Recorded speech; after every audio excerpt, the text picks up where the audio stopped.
Okay, so back again, video number 3. Let's just jump right into it. Another couple of things to talk about. Number 1, seeking intellectual challenges. Number 2, meditation as a diagnostic tool. Number 2.5, how much I want to quit hard things is also indicative of my mental state. And number 3, building more self-respect in my own life.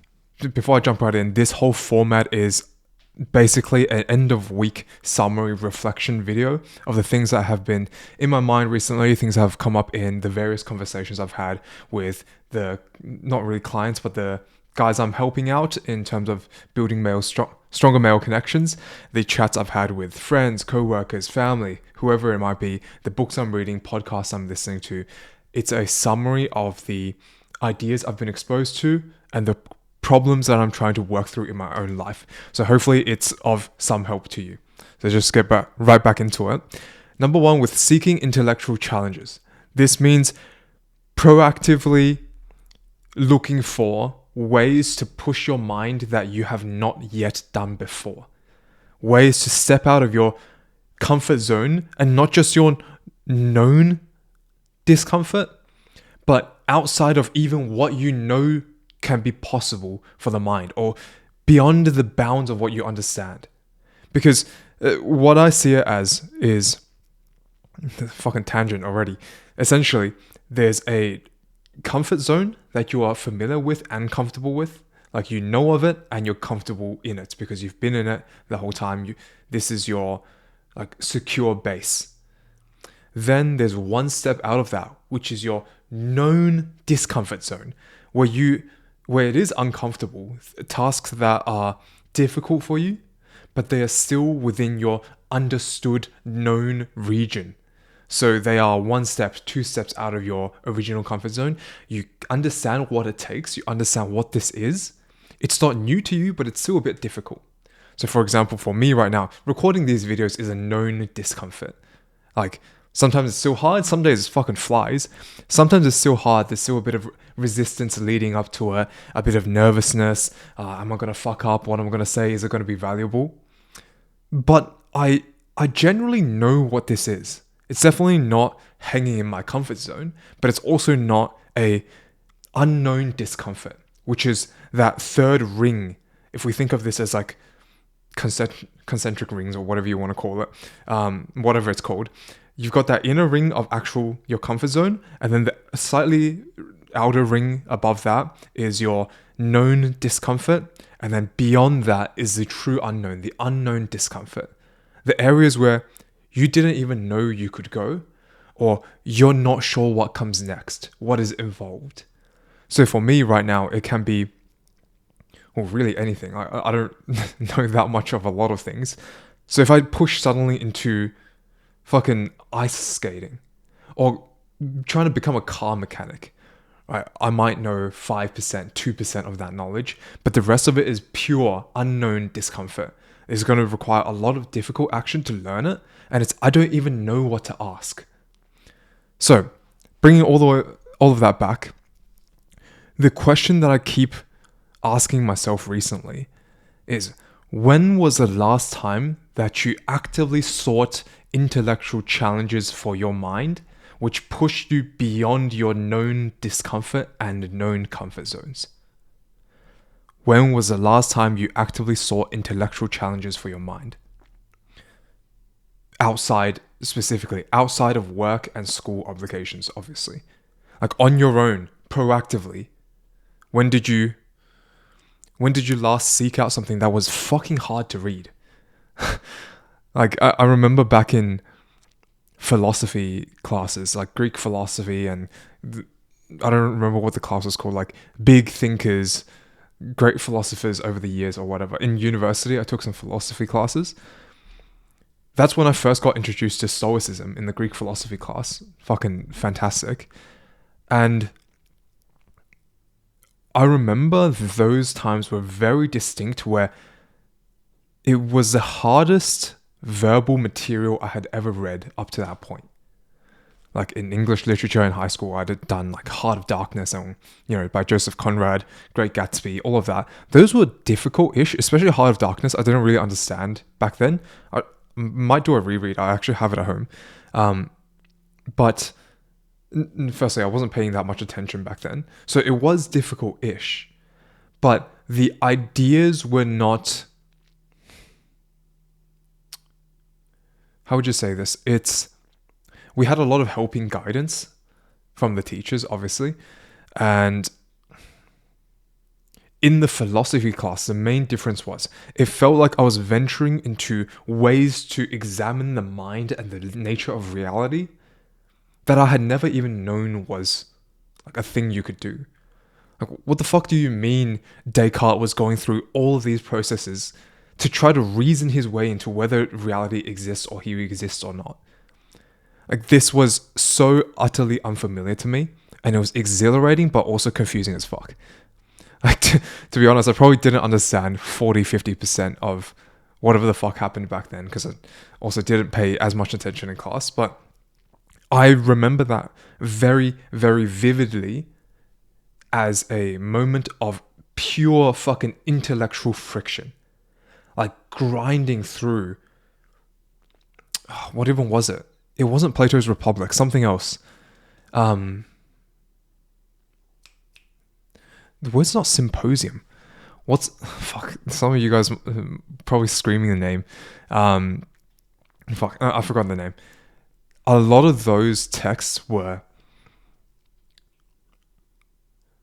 like, I think they showed me what it meant to really try to apply cognitive horsepower to a task. And just sit through it, read again and again. I would read the same fucking sentence like 30, 40 times because I didn't understand what the hell they were saying. Plato was actually not even that bad. There was some other philosopher which I could not for the life of me understand what the fuck he was saying. I don't know if everyone else was pretending in the class. I know some of them were genuinely like really into it. They had philosophy books all throughout the house. That's not me. You know, I like much more fucking street style, raw, practical stuff as you see on this channel. But it did open up a world of unfamiliar discomforts, which raised my bar of what was possible for my intellectual challenge. Like, my intellectual capacity expanded just by going against that resistance. It's like lifting weights at the gym. I couldn't even get it up, to be fair. Like, I couldn't complete the rep. But that struggle, like, I really, really struggled. That struggle increased my capacity for my next session, my next workout from then onwards. And I tell this whole story because I realized... and I mentioned it in a previous video, I realized I haven't done that much at all. And depends what stage of life you're in and how you're going, but I feel like a lot of people around me feel the same. Like, when I brought it up with my friends, I don't know if it's just us, and I'll get to the problem with AI in a second, but I don't know if it's just us. It feels like in the whole of 2025, none of us really was consistently at that edge of the unknown discomforts and pushing it specifically on the intellectual front, reading difficult material, grappling with difficult ideas, like debating concepts, ideas in our minds, or just trying to level up in such a massive degree where you have to read a sentence 30 times over. I don't think this is necessary all the time, to be clear, and it doesn't really apply to everyone, but the principle itself is applicable for fucking every single human being who wants to maintain their power of reason, their intellectual capacity.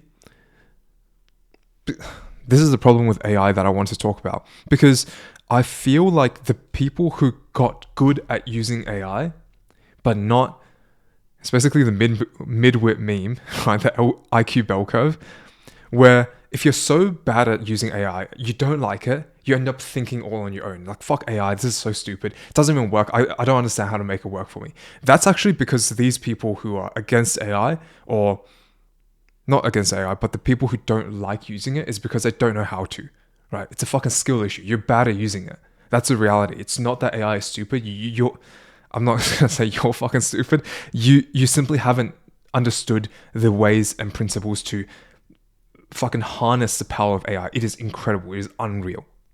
However, that moves us to the midwit meme, where it's like, I'm a fucking clear midwit in this sense, and so is my best friend.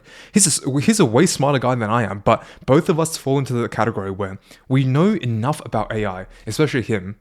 Like, I know just enough. He knows a lot about how to maximize the results and the efficiency of AI, that it's working so fucking well for us. We inevitably start offloading too much of our mental resistance and too much of our mental friction to AI because we do know how to use it. That's the trap. It's like the people who don't know how to use it actually are using their fucking real brains more than the people who do know how to use AI, where I am now habitually offloading too much of my thinking to AI. And then when I sit down after like 6 months of doing this shit, and then I sit down and try to script, and like, fuck, well, my mind's blank. I sit down and I try to read, like, to be honest, this is a pretty accessible read, Marcus Aurelius Meditations, fantastic read, by the way. I try to read some more complex stuff, and my brain is more easily fatigued. It's not even necessarily that my cap, like, I just feel completely stupider. It's not even that. It's that I give up more easily. I have the urge to give up and stop way sooner than I used to, because I'm no longer used to manually going through that cognitive friction, that intellectual challenge. I'm not seeking it actively. I am, in fact, doing the opposite. I'm actively offloading and eliminating intellectual challenge to become more productive, to become more efficient. Yeah, sure, I'm more efficiently getting stuff done, but I'm more efficiently fucking atrophying my whole head. Like, what's that about? How am I supposed to win at the end of this? And so the point here is, we're halfway through the midwit meme, right? So at the bottom end, people who don't know how to use AI actually end up using more of their real brains. People in the middle, like myself, I actually know how to use AI to a decent degree, and I'm getting so much out of it that I accidentally offload too much of my thinking to it, and I become fucking stupid. And then on the top end, the really smart users of AI, they understand how to use it extremely well, better than I do, but they also understand that they should use AI to increase their cognitive capacities even more, to work alongside them, to make things more efficient in the areas that they don't care about, in the areas that shouldn't be taking up their mental space. And I think this is I was speaking to my friend about this, 2 main points. One is, I recognize that one good way to counter this problem is to use AI to prompt engineer your AI agent to then prompt engineer you and ask you the best questions, right? The right questions and the best questions to bring the best out of what you know and what you can produce. So you're prompt engineering AI to prompt you to give your best answers and bring the best out of yourself. That's number 1. And number 2 is using AI not on the thing that you care about most, but on everything else. So actually limiting, or if you want to go all the way, banning the usage of AI to assist you with the task that you actually care about. So for example, for me, that's this mission. But the task I care about the most in this mission is like scripting, is making these videos. The radical kind of switch here that I was suggesting with my friend, I use AI as much as I can, but I'm not allowed to use it on this one thing that I care about the most, because it is integral to my identity and to maintaining that mental friction, the cognitive challenge, and the one thing that matters most for me. So I am using my mental capacity and draining my mental resources, which is sometimes a bad thing, but I'm draining it on the one highest yield, most valuable, most meaningful way to me, which is making these videos, which is scripting this stuff, which is learning my skills and increasing my ability to connect and communicate. Right? As a human being, as a educator, hopefully an educator. Right? So it's using AI to offload everything else but banning it or highly restricting it in the one thing where you care about most, whereas other people are doing the other way around almost. Right? Before, I use it too much to try to help with scripting and ideas, but then I'm just offloading my mind on the one thing that I wanted to do myself. It's pretty fucking obvious. I know some people would already know this, but to me that was a massive, massive reminder. So going back to the main point of seeking intellectual challenges actively, I really highly suggest picking up books like Meditations by Marcus Aurelius, a lot of other philosophy books and also classics. I've actually got a few here that I think are really good kind of entry level intellectual friction books, where they are not, where they don't require like fucking extensive academic knowledge or context. For example, this one is probably the most philosophical, accessible book I can think of. It is, you don't really need to know anything else. It's like a personal journal. It does really, really fucking force you to think though. If you don't think when you read it, honestly, it's a pretty easy read. If you don't think too much when you read it, it's a complete waste of time. Don't even fucking bother picking it up. But if you really sit through it, like you can see, I've got so many little tabs. Also, I write on my books a lot. So I'm just like, I don't know if I'm allowed to show this, but due to copyright, but I write, I draw on it, I underline, really try to engage with the books as if you're studying this for your own life curriculum. Not for some fucking school or some, university bullshit, but for yourself, to be a better person, to be the best version of you, and to challenge your mind. This is a, very strong recommendation. Another one, very, very, how do I say this? A very simple read, but no. A very easy read, but not simple. It's almost the opposite. So normally it's like simple, but not easy. This is very easy to read, but it is not simple to understand. A lot of complex ideas, extremely well put. I'm actually listening to the audiobook mostly, so I haven't used the physical book as much. I almost just want to keep it very pristine because this one just looks so nice. It is The Creative Act by Rick Rubin. Fucking fantastic.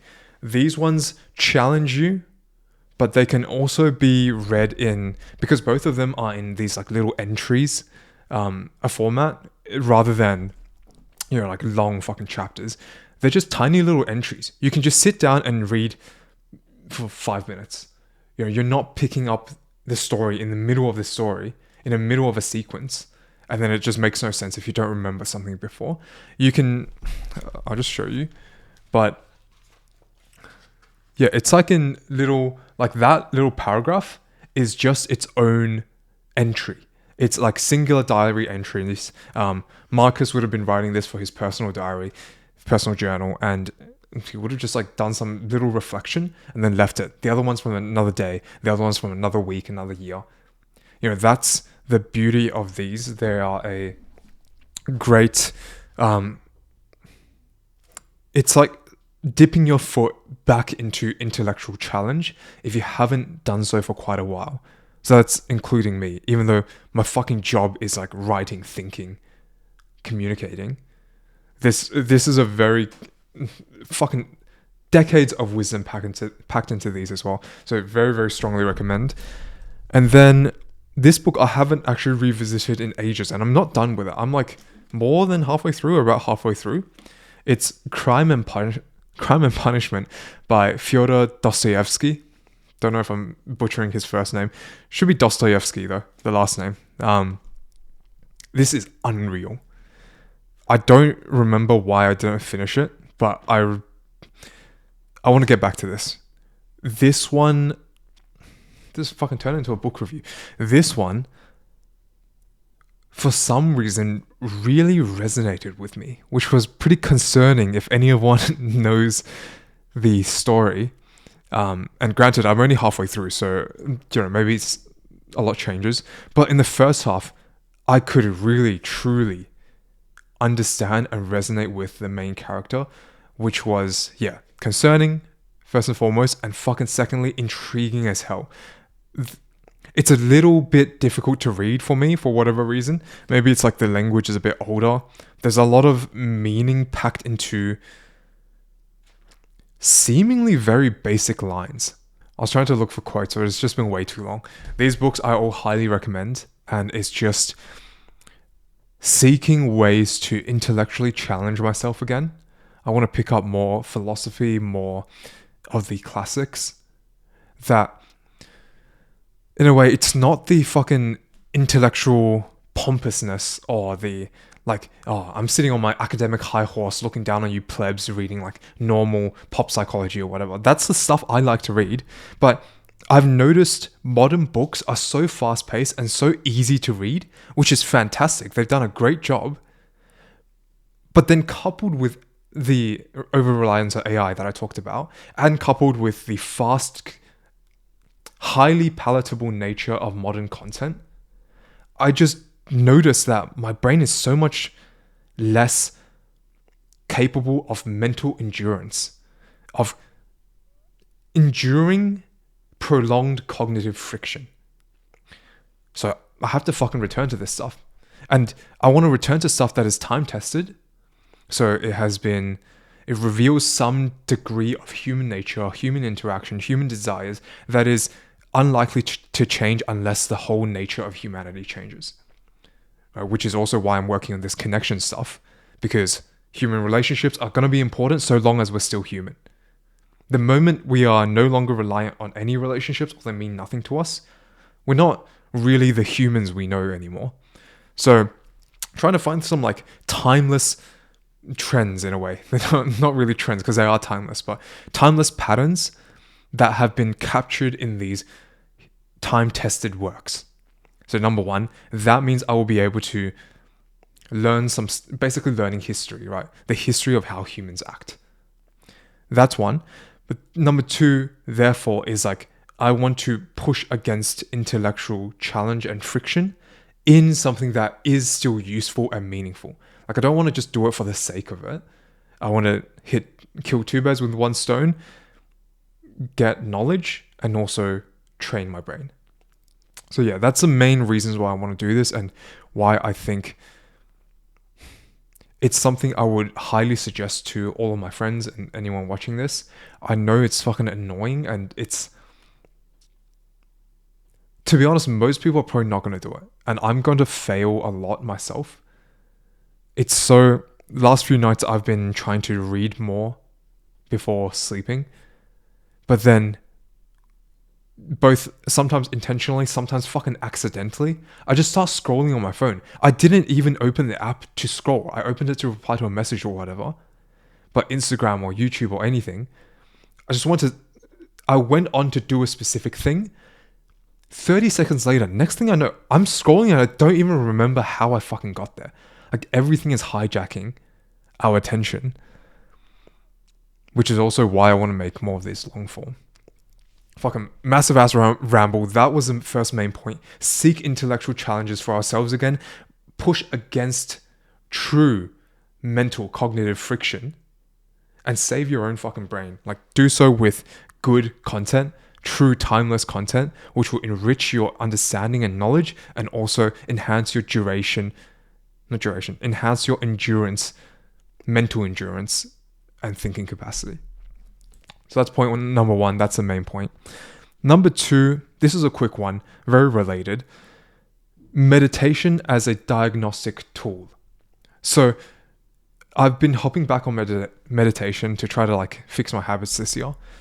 And for the last one, I've meditated for quite a while, but very, very inconsistently and very short durations.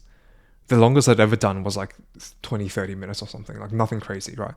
Most of the time, I used to use a Headspace app, and it was great, but I think it's almost misleading to have the sub 3-minute meditations, like 1 minute, 2 minute, 3-minute meditations. I did those a lot. Okay, fuck, that's almost a separate point, but basically, really quickly, I don't think that's enough to do anything except for make you irritated. Because the whole point of meditation is you lose track, you get irritated, and then you bring it back. And each time you bring that back, that's like kind of one rep, right? But a 1 minute meditation, especially if you're new to it, which is what the 1 minute meditations are geared towards, you're fucking losing it, losing the focus, getting irritated, and not even given enough time to actually bring it back properly, and then repeat that cycle any amount of meaningful reps. You're just doing junk volume. It just feels like the only good thing about it is getting you in the habit of sitting down to start meditating, is reducing that barrier. I can see that. That's a fucking totally fair point. But I wonder what would happen and if it would be beneficial if Headspace, or I'm using Medito now, like the totally free app, if these apps even offer a, 1, 2, 3 minute meditation for the first 4 weeks of your usage. And if you have done it a certain number of times, let's say you've meditated 20 times over a 2-month period, at least, minimum of 20 times. After that, what if they just lock you out of the 3-minute and under meditations, or even 5-minute and under? Like 5-minute as a minimum for your meditation time. I wonder if that would help people break through, because I feel like I was stuck in that unproductive volume trap where I thought I was doing something, but I got in a good habit of starting meditation, but it barely fucking did anything. Most of my actual meditation results came from 5 minutes and longer. Ideally, 10 minutes is actually where you start to feel something. 5 minutes and above, at least, is the bare minimum. And what I mean to feel something is you do enough of those cycles where you lose focus, you bring it back, lose focus, get pissed, bring it back, lose focus, fuck, this is so annoying, bring it back, my hair feels irritating, my eyes are itchy, something, lose focus, bring it back. And then you slowly start to sink into the calmness. Every time you bring it back, you stay a little longer. That's like the meditative state, at least in my experience. And that never gets achieved in sub 5 minutes, barely even sub 10 minutes. Your mind, if your mind is as fucking fried as mine is, it might be more, to be fair. Like I'm somewhere in the middle, right? But it is still pretty fried.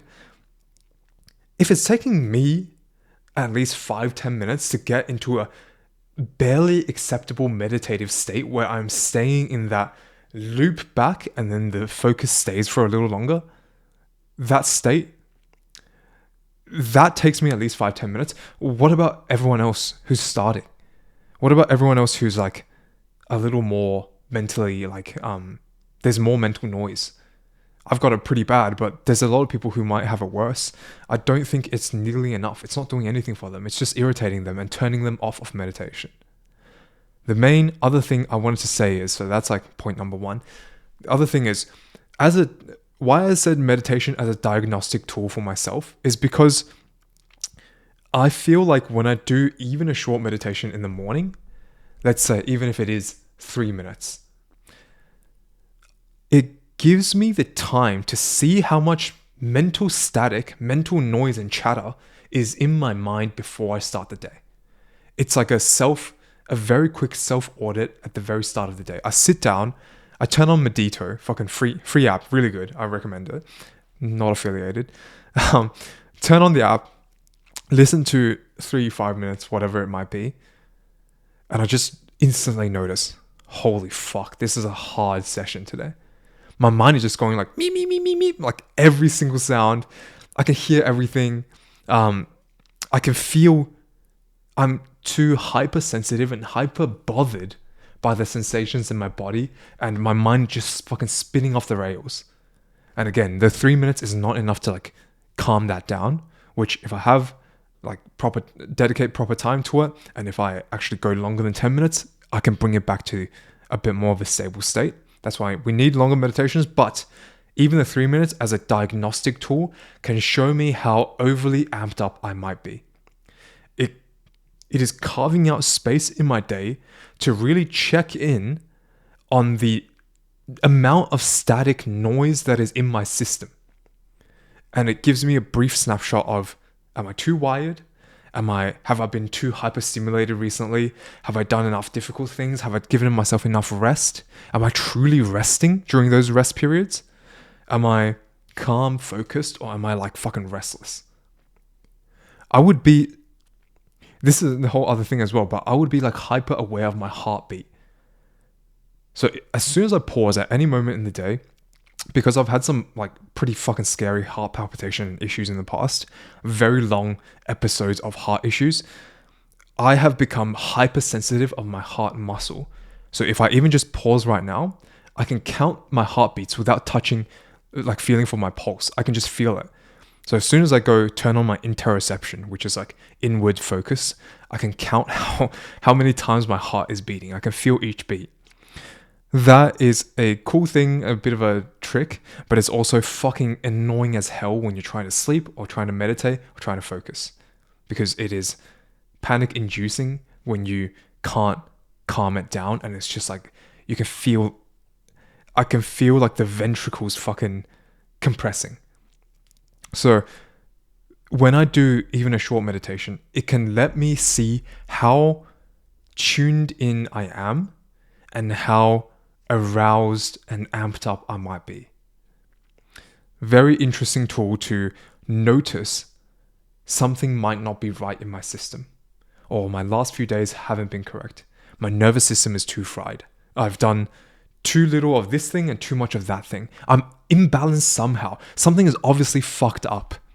I shouldn't, as a fairly healthy 25-year-old dude, right, like trying to do all these good habits, why is it when I sit down, my mind is like a bomb going off and my body just nothing feels right?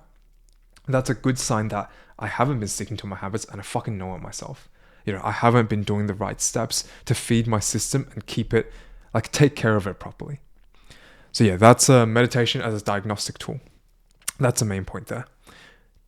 Point 2.5, so very related to this, is another thing to notice how much my system is a bit messed up, like whether my system is messed up, is how much I want to quit difficult things. So when that sensation of quitting comes to me, does it come very early or does it come very late? Right, and this relates back to that AI thing I talked about before, where over-reliance on AI has made me want to quit intellectually difficult things earlier. This is that same problem. I was on a run today, and it was fucking piss easy. True zone 2, like 140 beats per minute or less, like 135 to 140. Totally chill, just listening to a podcast. My cardio, my lungs, everything was totally fine. My legs were very tired. However, I know for a fact I have done way more than this. I've survived and put myself through, my body through 10 times, 20 times worse than this. And today, 4 kilometers in, that's fucking piss. That is nothing. I wanted to quit so bad. It was actually 3.75 or whatever. I didn't even reach the 4th kilometer. And my minimum today was, basically my trail is 2 kilometers out and 2 kilometers back. And then I can run more different back and forth, different around the oval to make up more kilometers. But today I knew I was going to record, still need to do things. I knew at least let's do 4 kilometers and get on with the rest of my day. Piss easy, super easy recovery run. Zone 2, absolutely chilling within my comfort zone. Why in the fuck did I want to quit at 3.75 kilometers? The urge to quit was so high. It was like hijacking my entire body. And the only thing that got me through was like repeatedly, this is what David Goggins calls like the cookie jar, repeatedly reminding myself, dude, what the fuck? You have done way harder than this. You know, objectively, for a fact, you have 1,000 pieces of evidence that you can get through this. You have done so before. This is fucking piss in the park for you. Walk in the park, right? And yet, I still felt that sensation. So that I instantly knew at the time it was a signal that my system wasn't right. Jack doesn't want to quit difficult things nowadays that easily. Something isn't right. I haven't been living to the standard and self-respect and pushing myself hard enough in the rest of my life, which has caused me tremendous leaning towards weakness in these moments.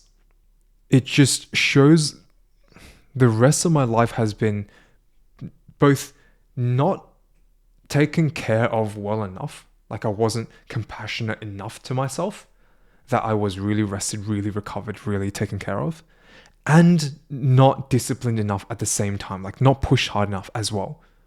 So I was neither comforted, well rested, truly like loved by myself in my own body. And then I was also not pushed hard enough to be like the tough guy who can push through these things. I'm somewhere in the middle. It was clear that my whole system had become too weak, where my body keeps telling me to stop even when I objectively know that I don't need to. That was like, that was a very interesting feeling. And I did overcome it, right? I switched from the podcast to some music that was like really fucking hype. And I've also made a playlist for myself, which is pretty much metal songs, metal rock songs, pretty high tempo. All of them are between 170 to 180 BPM to keep my cadence so I don't have to listen to a fucking metronome anymore when running.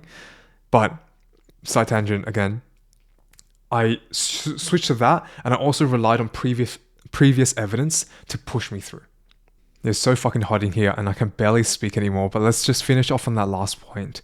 Building more self-respect in your life, in your day-to-day life. This one is, I came up with this ages ago. It was probably like late 2024 into 2025. So second half of 2024. How to build self-respect is you have to do things that you would find respectable in other people. You must define what you consider as respectable, and then you must do those things yourself to become someone who you can respect. Pretty fucking obvious, but I don't know why that like never occurred to me before then. If you want to be respected and if you want to have self-respect, you do the things that you would respect in others. So, the main thing here is I need to remind myself of this mantra that I had, this like slogan, this motto. Do the respectable thing, especially when no one is watching. That's like the fucking golden formula for self-respect, for gaining respect among other people, and to like live a fucking clean conscience. Good, strong, honorable fucking life where you can just wake up and just, regardless of the outcomes, like, I'm happy with me. Like, good job, Jack. And you're grateful for your younger self. No more self-hatred. You have forgiven yourself and you're proud of what he has done. And then I don't know why this word came up to my mind, but basically you're erect and proud in the moment. You're no longer like a flaccid, fucking shameful, self-doubting man. It's like, well, no, I do the respectable thing, especially when no one is watching, and you get to set your own metrics. This is not anyone else's judgment of respectable. It's your own fucking judgment, because only you would know. No one else is watching. How would they know? Alex Hormozy has this line where he says, I don't remember the exact wording, but basically, true character, revealing someone's true character, is essentially how does someone act when there is no possibility of consequences for their actions. Like, what would they do if they could just get away with anything? What would they do if nobody was watching, when nobody would ever know? How do they act then? When they have power, complete deniability, no culpability or responsibility for the actions. Then the judgment there comes from your internal judgment, because again, you've gotten away with it, there's no consequences, no one even knows. How do you fucking judge yourself?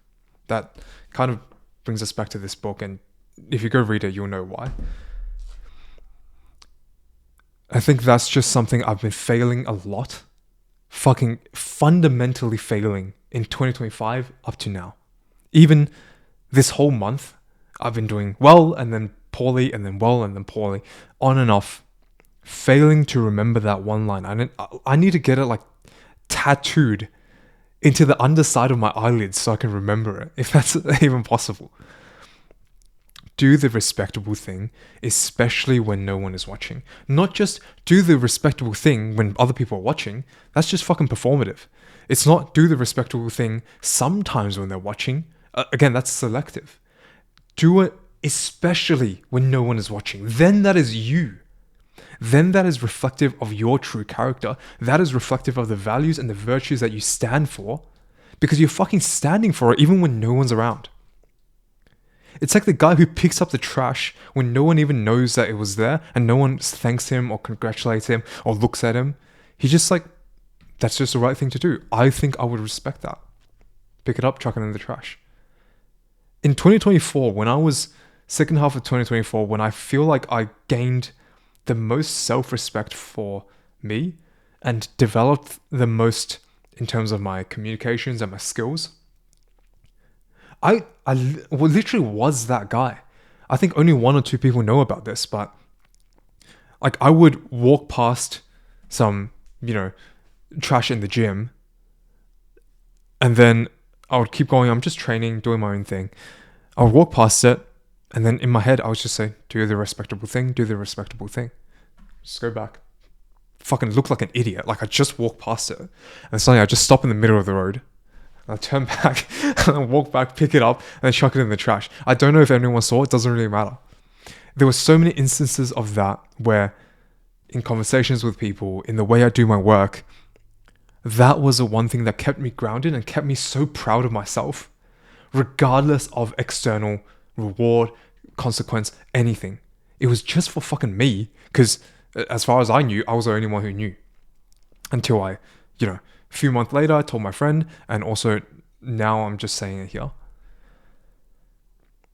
That's like, I feel like it's one of the biggest meta skills. Like meta skills are the ones that you zoom all the way out rather than the specific little things you do to make your life better. These top level, very broad skills, if you learn them and you stick to them, your life will get better regardless. So for example, one of the biggest ones is being able to stick to the plan that you set. That means if you can comply with any plan that you set, that means if a plan is failing, it's not your compliance problem. It's the plan was a bad plan. You just switch your fucking plan and then you stick to it again, you run it, you win. Right? Just being able to stick to the plan, stick to any plan, that is unreal. Second meta skill is, to me, this one. Doing the respectable thing, especially when no one is watching. You set the metrics. You set your version of success. You will fucking know. And you sleep as sound as a baby because I conducted myself in a way that I'm proud of. In a way that younger Jack would be proud of. In a way that future Jack would be proud of. Impassioned rant here today. I don't know if any of that made sense. I'm fucking tired as hell. And it's only 1 p.m. I went for a run. Like I said. Yeah, really, really got to get back into this. Look, I think I'll leave it there. Fucking massive rant today. Hopefully that made sense. Leave nothing unsaid. Do not be a little bitch. And I'll see you very soon.